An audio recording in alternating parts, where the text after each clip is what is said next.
I was devastated. I was absolutely devastated. I think that growing up in the time that I have, so I'm a child of the 60s and 70s, if you hear of somebody having liver cancer, it wasn't a good thing. You just kind of went, oh, I'm sorry. And so here now is I have liver cancer. And yes, it's a small spot and they've just caught it, but I have liver cancer. And that was, I didn't know what to think. My doctor called me in and he gave me the official diagnosis. And he says, but don't worry. He says, there are some treatments we can do. He said, you're going to be okay. Now, the funny thing is that was in May. I didn't have a treatment until July because we had already planned to go on vacation to go see our sons in June. He says, go and be with your family. And I just kind of went, oh no, this is a bad thing. He's telling me, get everything into order. And it wasn't that at all. He was just saying, live.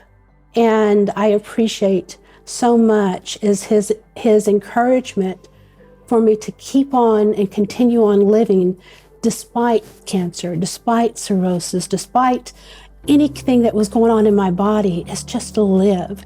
Is that there's good days, there's bad days, but just live. So we did go visit and had a wonderful time.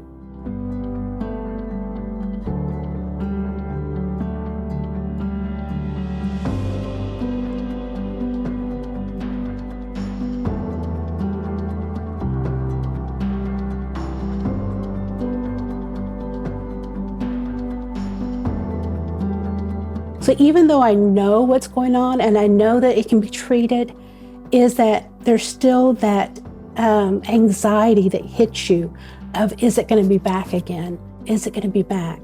And in April of 2020, they found as I had 2 masses that had come in. This is after scanning me every 3 months, and they just appeared. So they decided to go ahead and try as with radiation instead of with the chemo. And a month later, for whatever reason, they decided to go ahead and do another scan, and it hadn't worked. So by that time, that tumor had grown. So I had a lot of pain, a lot of discomfort. And also at that time, as they went ahead and put me through to get tested for the transplant list. And the tumor was greater than 2 centimeters. And so they wanted me to be able to have a chance. And I was accepted into the transplant program, put on the list, and that's where I was. So for 2 years, for almost 2 years, I waited. And then on May 31st of this year, of 2022, I got the call. And I am so, so very thankful for my donor. They lost their life, but they gave me life. But there was a lot of anxiety. And it's facing the unknown is what it is. Is this one going to be the time that it shows up again? Is it going to be bigger? And I think part of it also is that I knew that if it had been in one of my veins, one of my major vessels, then I was off the list. If it had spread outside of my liver, then I was off the list.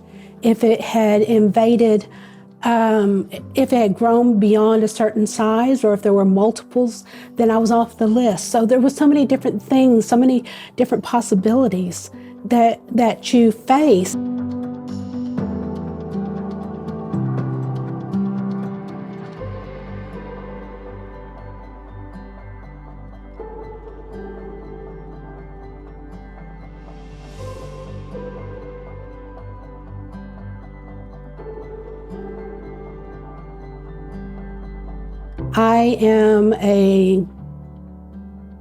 I'm a go-getter.